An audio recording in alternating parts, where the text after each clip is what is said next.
Lauriane, vous êtes allée au grand raout de la mode, mais version jeunes créateurs. C'est ceux qui dicteront la tendance de demain. Tout à fait, ça s'appelle le festival de mode, de photographie et d'accessoires de mode à Hyères. Mais bon, pour faire plus court, on appelle tout ça le festival d'Hyères, la ville qui est à côté de Toulon.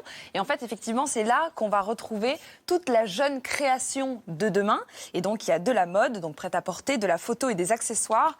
J'y étais cette année et j'ai été assez surprise par le niveau en fait des finalistes. Il y en a 10 par catégorie parce que souvent ils sont encore tous étudiants, ils sont encore en école de mode, mais ils viennent présenter leurs travaux devant des grands patrons de groupes ou pour se faire éventuellement embaucher par des maisons de mode.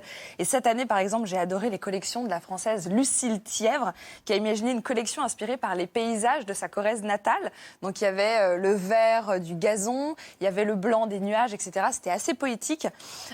C'est la ville dans laquelle elle est née s'appelle d'ailleurs Les Esplaces.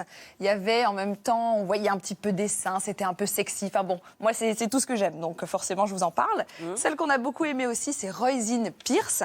Alors elle, c'était la première Irlandaise à participer au festival de Hyères et elle a remporté le prix du public et le prix Chanel métier d'art.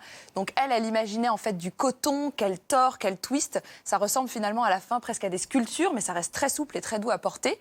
Et elle a remporté le prix Chanel métier d'art parce que ses chapeaux ont été imaginés en collaboration avec Maison Michel, qui est l'une des maisons de métiers d'art. Il y a un petit air de famille. Hein. Voilà, ouais, complètement. Et donc, c'était des sortes de chantilly comme ça qui marchaient avec des grandes jambes. Ça donnait faim et en plus, c'était beau et ça donnait envie de le porter. Et puis, celui qui a gagné, alors là, c'était un peu mon petit chouchou aussi, il s'appelle Christoph Rumpf. Il est autrichien. Et alors, lui, il a remporté le Grand Prix avec une collection masculine, alors que jusqu'ici, le festival montrait plutôt de la mode féminine. Et alors, lui, c'était un conte moderne un peu fou. C'est l'histoire d'un petit garçon qui se perd dans une forêt et qui vit dans la forêt pendant quelques années. Il est retrouvé par les siens qui lui annoncent qu'en fait, c'est un prince disparu.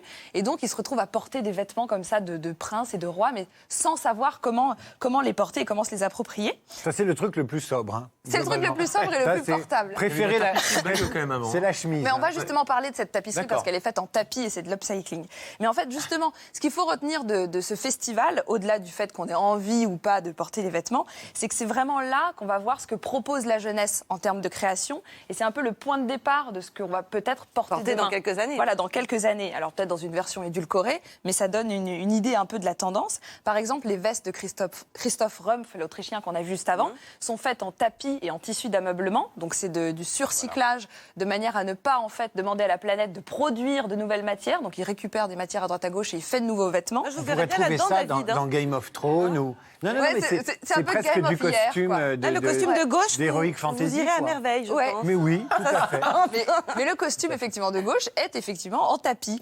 Il y avait aussi la viscose de Lucille Thièvre, donc sa viscose verte comme ça, qui est éthique aussi, donc recyclée. Et puis si on se tourne du côté des accessoires, en fait, il y a des initiatives assez surprenantes. Par exemple, il y a une Espagnole qui s'appelle Noelia Morales, qui a été récompensée par le prix Swarovski pour alors c'est pas vraiment une prothèse, c'est plus un bijou pour des femmes qui ont subi une mastectomie suite à un cancer du sein, pour dire, bah voilà, en fait, j'ai un bijou qui est adapté à mon corps. J'ai cru que c'était sa culotte au départ.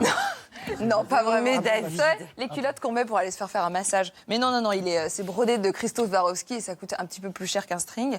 Et en fait, je trouve ça assez frais, moi, de voir dans un festival comme ça, des projets audacieux qui sont supportés par des grosses maisons de luxe. Donc Chanel est un gros partenaire du festival, mais il y a aussi Chloé, Swarovski, American Vintage. Et de montrer que des marques comme ça s'investissent dans un petit festival, ça montre que la mode bouge, qu'elle regarde ce qui se passe d'un point de vue de la jeunesse et ça leur donne un beau coup de projecteur. Merci beaucoup, Lauriane, pour ce bon coup de projecteur. Et merci.